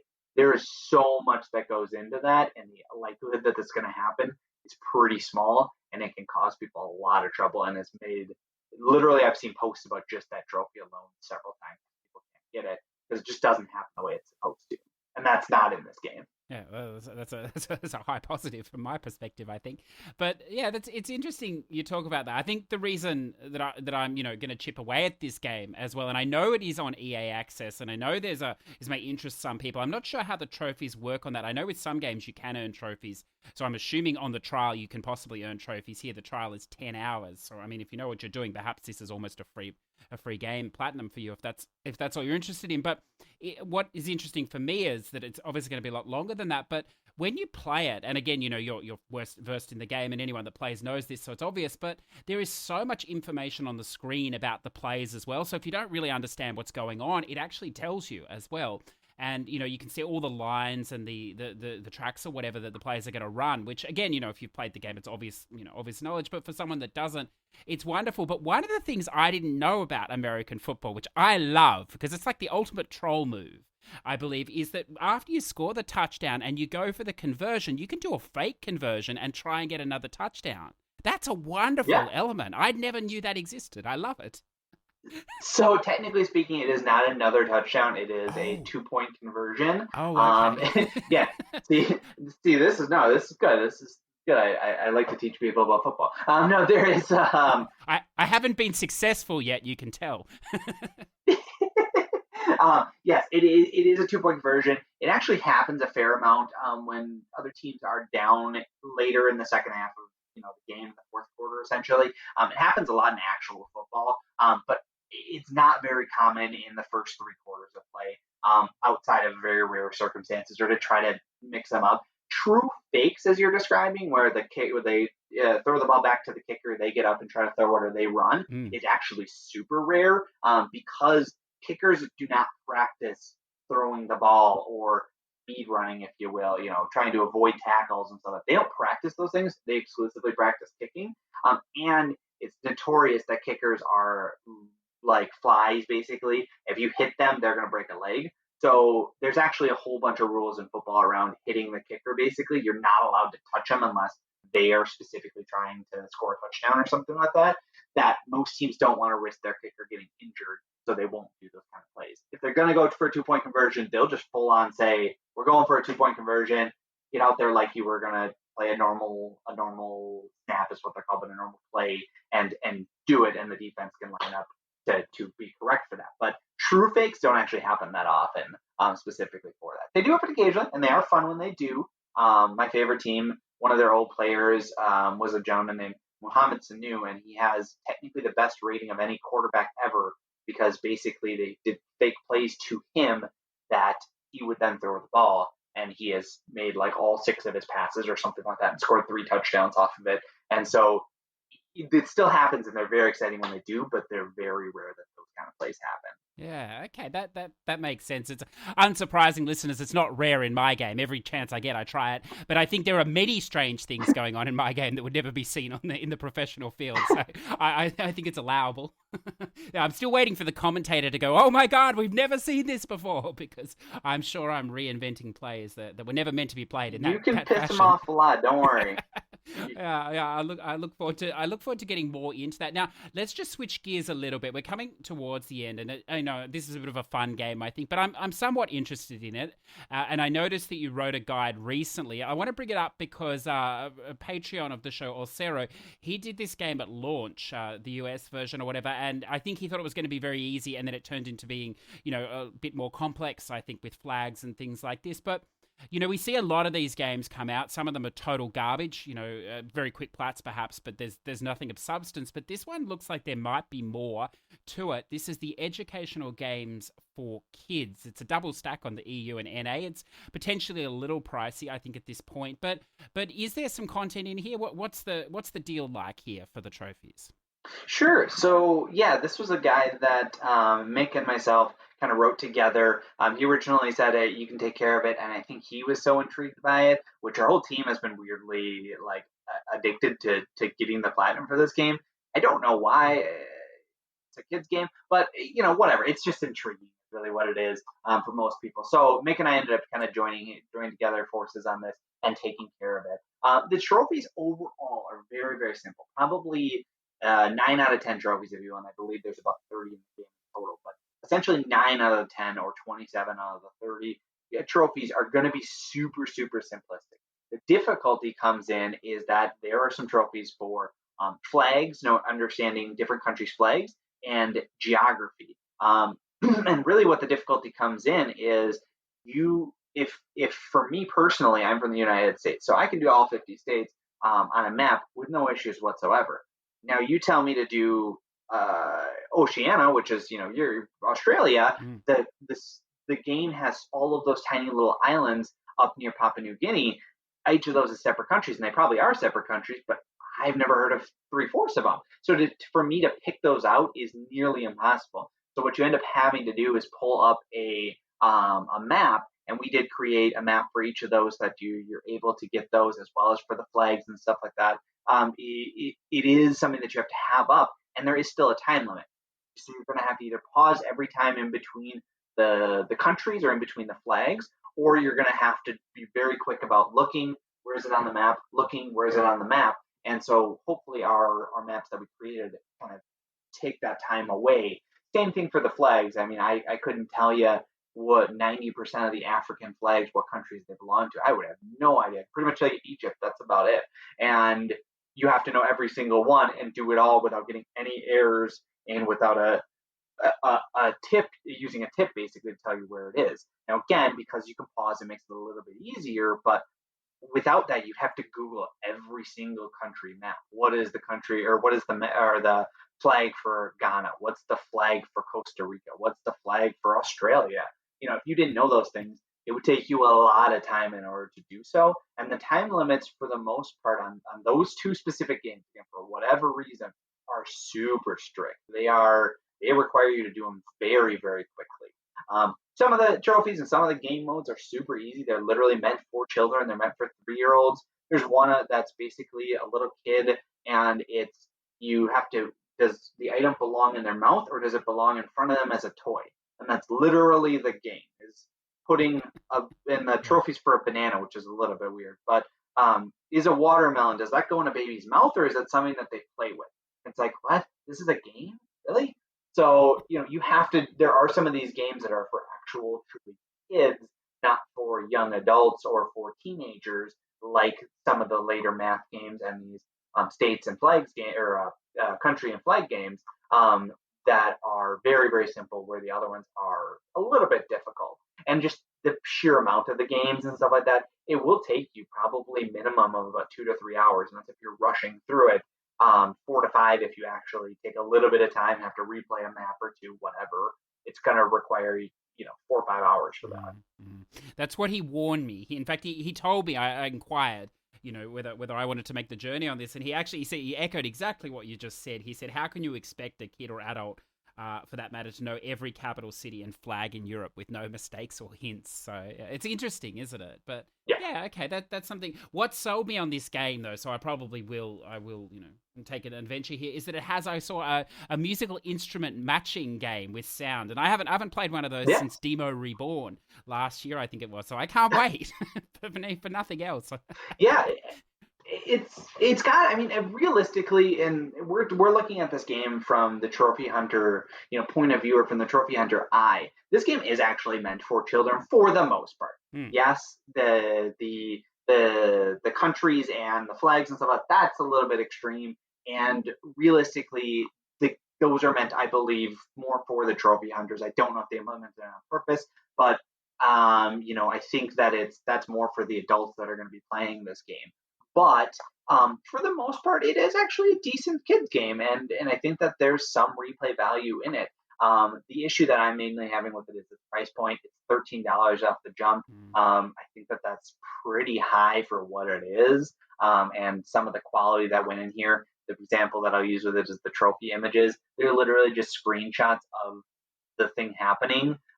So like the baby one, just because I'm looking at it here because I was mentioning it, is literally just a screenshot from the game of a baby with a banana next to him, or the Christmas tree jigsaw puzzle that you have to do. It's just a picture of the jigsaw puzzle. There's a lot of quality in here that definitely is a little bit lacking and lackluster. So $13 for that's a bit extreme for what you're truly getting. Well, I mean, they've come to the right platform with Sony's quality controller, where anything goes. So, why would you waste time on trophy images, these days? But, True. But it is. Look, I really want to thank you today. It's been a fascinating conversation. As I alluded to in the last episode, listeners, this show is all about just reaching out to people that, I don't know, they don't know me, and just talking. And it's wonderful that, every week that, for me, it's very selfish. I know that I can I can do this and just get new perspectives on games and particularly today on Madden, because as I said, it's a very weak spot in my knowledge. But to hear someone talk so passionately about it, I really appreciate it. Now, I didn't ask you beforehand, so feel free to pass on this. But if people wanted to follow your progress or, see what you're up to, how's the best way to do that? Sure. I mean, the main thing that I do use is Twitter and Discord. Both are at Nameless 600. You can find me there. I've been trying to get more into Twitter. I just got my 100th follower, which made me feel very, very special. Even if it was my cousin, don't tell anybody that. But it was a very exciting moment. And then I'm on Discord pretty much 24/7, partially for the trophy writing, but I also do work from home, and so I'm on there all the time, just having it up on the other screen. So it is, if you do want to reach out to me, do have questions for me, those would be the two best ways. Obviously at PSN, it's at Nameless 600. Pretty much you Google, as I mentioned in the beginning, you Google Nameless 600, you're gonna find me. I'm not that hard to find. I like that. And of course, you can find all his guide works at Noof's Guides. He's wonderfully approachable, as all the guide writers are. So I will drop their Discord as well in the show notes and a link to the site. Go and check them out. We didn't touch it today, but one of the wonderful things about their site is that their guides don't hold your hand. They provide the information you need, but they also let you have the experience if you so choose that. So it's really playing both sides of the game and the trophy hunter, which I think it's wonderful. I think it's the right step forward for all of us. So yeah, can I actually real quick comment on that? What you kind of said there. It's the hand holding part. It's actually something that I was taught when I first got into Canoe here. Is that we very specifically do not write guides to hold your hand. We want to give you the tools that you need to get the trophies with information more than just click here or whatever. But we don't want to make it so that literally. And this is going to be a bad example, but Persona 5, literally a spreadsheet to do it. You're smart enough to get it. You should still experience the game, but you should be mindful of these things along the way and these trophies. And unless it's something that could be very difficult for somebody, we're going to let you to figure it out by yourself, but we're going to give you the tools essentially to get there. And that's a big thing I know that Mick kind of stands for, and a big thing that he tries to instill in all the guide writers. And I know Sean and Keith and Matt and all them also try to do the same. Yeah, I think we've touched on that. I mean, it's become more and more of an issue that comes up, but I think I mean, from my perspective, clearly, but I've abused the system for so long, I suppose, but I see it more and more that people have had enough of being spoon-fed with guides, or as you say, the spreadsheet method. And yes, some games require it, but there is a way, I think, to write guides and present guides now that don't do that. I understand it's wonderful to have that option if you are that sort of a gamer, but I think the longer we play, and, even the more trophies we acquire, I think you realize that you're happy to do it yourself. You just need, pointers every now and then or whatever, and you want to make some of the connections and logical leaps yourself. So I mean, it's no surprise that I enjoy your work because of that. So, as I said, I think I'll try again. But thank you so much for coming on today and giving your time. And look, in a few months' time, when you've recovered from this experience, I may call again, and you can choose to disregard the message or not. It will be your choice, sir. But thank you. No, I appreciate you for having me on. I appreciate the chance to talk to you. I've definitely listened to your podcast before. I've been a listener for a long time, so I'm happy to be on here, and happy to kind of represent Canoof and just talk about trophies and stuff. I like to do it. So once again, thank you so much for your time today, Nameless. Is there anything you'd like to push out there at the end here? Sure. Thank you very much for having me. It's been a wonderful experience, and don't worry, I'm not that scared of coming back here if you ever did invite me back. But I guess to push, always Knoof.info, KNOEF .info for those spelling impaired, kind of like myself. But definitely check out my guides there. Check out all the other guides from the other guide writers that I work with. They're a great group of people, and it's been an awesome experience so far.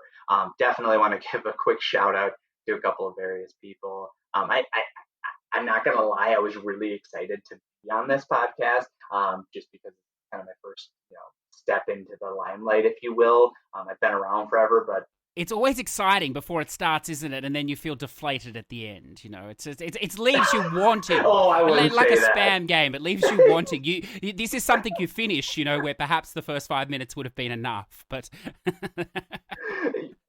No, definitely not the case. But yes, I was very excited, and so I told a couple people. A friend of mine, Mark, said we had to use the word jazz hands at some point in here. I don't know why. And then give a shout out to my two best friends, guys named Chris and Trevor. Chris is L Eclipse, and on Xbox, he's actually an Xbox achievement hunter. And Final Snake Eye is Trevor. He used to be prior achievement hunter, and just two good friends of mine that I want to give a shout out to, and I know they're going to listen to. They better be listening to this. And yeah, definitely want to, and thank everybody that I've met over the years in Trophy. I think I appreciate all the advice and all the friendships that I've created, and I hope for many more and many more guides and friendships to come. So how are you going there, listeners? It's probably pretty obvious by now that we recorded this episode with Nameless 600. Wonderful guest, Nameless 600, 2 days before the PlayStation price reveal, and, everything went berserk, I suppose. But, look, I don't really want to talk about it or waste your time with it now, I think, because every other podcast in the world has talked about it. You've talked about it. Everybody knows what's happened. Everybody's, moved on, I think, other than to say that the next week's episode, we do have a bit of a brief conversation with the guest about it. But other than that, we're probably not going to touch it. But I did want to check in because... I don't know, fuck me sideways with a sheep. I found that day unbelievable. I don't know if you secured a PlayStation 5 pre-order, if you wanted to secure one, and look, if you did want to and you did manage to, congratulations, because that's one hell of a hunt. It's probably harder than getting to level 100 now, it seems, or definitely in Australia, as they seem to be sold out well into next year, if we're to believe the stores, and it seems very likely that we should in this situation. But look, if you did miss out, my commiserations. I really do hope there are more available this year. It sounds like I read a post there by Sony that, they apologized or whatever else. And, whether it was their fault or not, it seems like perhaps it wasn't with the likes of Walmart and just society and capitalism, I suppose, but an excitement and hype, which you can understand. It's a very exciting time or whatever. The PS5, it's finally here, the price, we finally know the day and stuff. So, if you did miss out, I feel for you, and I do hope one becomes available. And look, if you didn't get one and you didn't want to, or you decided not to, I feel for you too, because that day, well, those 2 days I found crazy. Now, I haven't really talked about it on the podcast before, but I decided months ago that I wouldn't be getting a PS5 for at least a year. I put a time limit. It seems arbitrary, I know, but I just didn't want one. I've been playing on PS pretty hardcore. Some of you would say incredibly hardcore for the last 5 years. And while I've had the Xbox and the Switch, I've been so focusing my time on the PlayStation that there are so many great games that I just never played on other those systems. And I know Xbox doesn't have many games, but all 3 of them I still need to play, I believe, outside of Forza Horizon. So for me, I was always going to make this decision. So it didn't really affect me, but I know it has affected some people, and they're probably a little pissed off or whatever with the way it went down. But it is what it is. Things always improve with time, I'm sure. But one of the things that I found amazing, not being around, I suppose, at not in the community at the start of the PS4 launch, I was playing, but I didn't know anyone. I didn't know any of this trophy business communities existed, I suppose. How far we've come, or how far backwards we've gone, I suppose, listeners. But what I realized this time was that I almost got sucked back in myself, and I decided months ago that I didn't want one. I didn't want to go down that path again at this particular time. Not that there's anything wrong with that path, of course. And I got messages all morning about you've got to quickly pre-order one. I've got an extra one if you need one. We can figure it out later. All this sort of stuff. I got messages from everywhere or whatever about it, and I was like, oh shit, maybe I should pre-order one, and join the hype train. And for me personally, personally, the best thing that could happen was that, I was out for the day and then everything was gone. So my decision was definitely cemented, which is wonderful because it's the decision that I wanted. But I understand that hype train. It was crazy, but I'm not telling you anything that you don't already know, I suppose. And then I found this other really weird thing has happened in the last 2 days is that, because a few people now know that I didn't bother getting one or whatever else and starting to realize that, maybe I was moving this way for some time.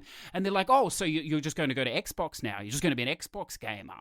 Dude, Xbox. And I was like, well, I played on everything. I've been playing on a lot of stuff for over a year now. And last 6 months, I've been playing more on PC. And I don't think it really matters what you play on, when console wars, who cares? But 99%, well, it's exaggeration, 90% of the games are available on every system now anyway. So I think it's really just personal preference at this point or exploration. It doesn't matter. Now, yeah, there's Sony exclusives and stuff, but they're going to be there in a year. They're not going anywhere. Maybe there'll be even some Xbox exclusives out in a year. Fingers crossed. We'll see. But I don't think it really matters. And I've been thinking about this, like, you're an Xbox gamer now, and I was like, well, I've poked fun at PlayStation for some time because it's humorous to take the opposite side because almost every guest on this program is a Sony pony. So it's a bit of a laugh between us or whatever. But, I was thinking about it and I was like, it's funny how, some people are so locked into one thing. And I totally respect that, obviously. But it's almost to the detriment of other people. It's like, oh, if you're going to do that, you can just go fuck off or something. And it's like, well, look, I will, it doesn't worry me. But it's shown me too that maybe a lot of gamers are held back by this artificial bling. Now, I love trophies more than anyone, of course, but, they're not going to stop me from playing Xbox or whatever else. In fact, the pull of the achievement, I didn't even know what an achievement was like a year ago, but, I know now. The pull of the achievement, it will suffice or whatever, or even, the Switch with its nothingness, its Animal Crossing. What am I supposed to do in this game? But I don't know, like, and if you are in this position, then I urge you, that, and I know some people are or whatever else, and some people are like, oh, it's bullshit. I'm not, addicted to the trophies. I can't, I can stop playing this whenever I want and do something else. But you really can. It's just your personal choice, and the thing that I always hark back to, I think, is that for the longer you spend in one ecosystem or doing one thing, the more you miss out on. And if you're really happy where you are, then that's more power to you or whatever else. But of course, as people move on, you respect that, as well. I think you have to, or you should do. And I don't see it as a big moving on at all. I mean, we're all playing the same games. I'm just going to play it somewhere else or whatever. I do think, having said that, some of it is to do with the trophies as well, because I'm getting basically to the point now where I can't get much further up the leaderboards. And yeah, it's all bullshit, but look, I enjoy that bullshit. It smells good to me, and I know it smells good to many of you too. But in reality, it's getting very difficult. Now, I'll still move up, of course. It's just it's a slower process, but moving to the other side a little bit as well is it's a new community, and it is a different sort of community. And one of the things I like about achievements, and I think, because the way it's tracked and the websiting and stuff, is it's a much more of an individual challenge. Like, yes, I know there's a number one, I know there's leaderboards, and I know all this sort of stuff, but to me, and maybe it's because of the operating system is a bit crummy and all this sort of shit within the Xbox at this point, but it does feel like a much more, to me, a solo journey. I think, that you're battling yourself, which is what PlayStation has always been for me, I think, and that's why I'm sometimes mystified by some of these issues that other people have and hang-ups and why they won't play certain games and all this sort of stuff. But, at the end of the day, it is what it is or whatever. Obviously, the podcast is going to, continue as it does, focusing on PlayStation gamers with some Xbox love coming in, because I've been hesitant to bring Xbox people on because I don't have the background and the depth in it yet. But it's building. It is building every day, and it's going to be exciting to hear some different perspectives, I think, on the same games that we're all playing. So I do look forward to that that future direction. And as I said, if you didn't get one, then I feel for you as well. I hope it works out. But more than anything, for those people that are sitting on the fence that are like, yeah, I've got a PS4, it's good. I'm not gonna blow 400 or 500 US or whatever at this stage. Then more power to you, because I think it was very easy to get caught up in the last week or whatever and jump on the bandwagon. And I think, you're right. There is no rush. I mean, if I feel no rush, and I basically own every game that exists at this point on that system, I think, then there clearly is no rush. There is so much great stuff there already to play that, take your time, chill out and enjoy it. Pick whatever you want, do whatever you want. But, just because you're playing on one system or another does definitely not make you just that system gamer, I feel. You can play across everything equally. Well, look, we can try and see what happens. But look, that's enough of the deep and meaningful. That's about as much as we'll cover on that. Now, I think, why don't we move to the Platinum shoutouts for today? Now, of course, if you want a Platinum shoutout, you can do so by jumping on the free-to-join community on the PS4 or in the Discord. But look, before we do this, let's just push this button and we'll just leave it to chance. The program can decide what happens next. Oh yeah, we can work with this. Definitely, listen. It's Monday night here. It's been a long Monday, We deserve this, I think. So, here we go. Zador VP, number 473, Nexamon Extinction. A sequel to Micromon and Nexamon. This is another great monster taming game on PS4 and so far the one most like Pokemon. Had fun throughout the game while catching all 381 Nexamon. Even got 3 cosmic variants, which are rare versions of Nexamon. The game got better and easier with every patch, and there might even be an expansion later, like the first Nexamon game had. I tell you what, you should be getting paid for the number of times you've dropped the name Nexamon in this little write-up here, Zador, because it's unbelievable. I hope it's a real thing. Anyway, it doesn't matter if it's not, if you've had fun with it. Hopefully, we'll continue to get more monster taming games after Temtem. Is that a real thing? Next year on PS. I mean, this could be total bullshit. I don't think so. I think it's probably for real, but there's a lot of words I've never heard of there.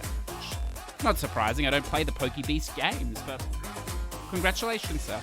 Renichi, number 167, Air Conflicts Secret Wars. Definitely the most enjoyable of the 3. I have now completed the series. Well, look, that is important. As Carlo told us last week, series matter, sir. They matter. Don't be playing these one-game things. It's worse than playing games without a plat. If the game is not in a series, it is not worthy of your time, clearly. So congratulations on completing the series, sir. Redbeard Rick, number 191, Batman Arkham Origins. Definitely the weakest of the 4, but still a great game, in my opinion. So congratulations, sir. It's a classic. I know. Onyx, number 900, Uncharted Lost Legacy. And look, that's all he said about it. So, look, I hope he enjoyed it. It's a milestone, 900. It's a big plat to be taken down. You're getting close to that 1K level there, sir, which is fantastic to see. It's another Sony exclusive, which I know you're focusing on. And look, I'll put in a comment for you. I enjoyed the game. I thought it was fun. I know it's not everyone's cup of tea or whatever else, but it's cool. It was cool. So glad to see that you put it there. I hope you enjoyed it as well. Zuche, number 48, Crash Bandicoot Warped. Well, there you go. These are serious games by a serious, skillful gamer, I think. Congratulations, sir. You're obviously working through the set of games there, the series of games, and for that, I applaud you, because as we said before, if it's not a series, then get the fuck out of here. I'm styling on your bro. Number 226, Mafia 3. Thank God that is over. It was so nerve-wracking, hoping the game wouldn't crash. I was as wet as a cucumber at a convent with sweat towards the end of my final playthrough. Jesus. Tell you what, if that isn't enough to drive you over the edge into the Xbox land, I don't know what is, listeners. It's not fun going full steam ahead to avoid a higher risk of the game crashing. Also would like to apologize to the Discord for excessive anger from the glitches and game in general. In a glitch-free world, this could have been fun, but it's unfortunately not a reality. It's tough, sir. I mean, 2020, it's been a year of broken promises and dashed dreams, and for you, it just continues with Mafia 3 by the sound of it. I know even the highlight of the game there, you get to grow the marijuana or whatever, even that is a drag in this game. Vigilant Crow, Platinum 34. Resonance of Fate 4K HD Edition. The only fate this game has is to be never touched again. Oh, wow. Ouch. So, but at least, look, I know that's true too. So That is valid. I applaud that opinion. And then finally today we have SS Squarehead. Number 100. It is a milestone here. It's a massive milestone for the serve. Number 100 Marvel's Avenger Amiga level platinum. And I believe the platinum name is Amiga level accomplishment. And that, sir, is a massive accomplishment. I didn't actually realize you could get the plat. I think it's been patched a lot recently in the last few days or something, which must make it attainable. But, you know, it's a massive grind of a game, you know. And I hope it rewarded you with some awesome and fun glitches that I got to see, you know, in the Discord via Patreon Zador VP. So look, hope it was a wonderful, wonderful experience. So look, listeners, that brings us to the end of this rambling segment of the show, and it also brings us to the end of what has been a massively crazy week.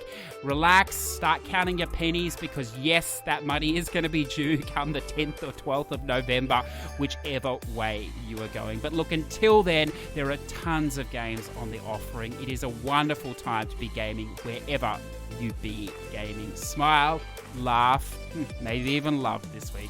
Have a great time. I'll catch you soon. Push2Plat podcasts are conceived, written and edited by CJ Anderson in Adobe Audition. YouTube upload handled by Repurpose.io. Music licensing by Artist.io.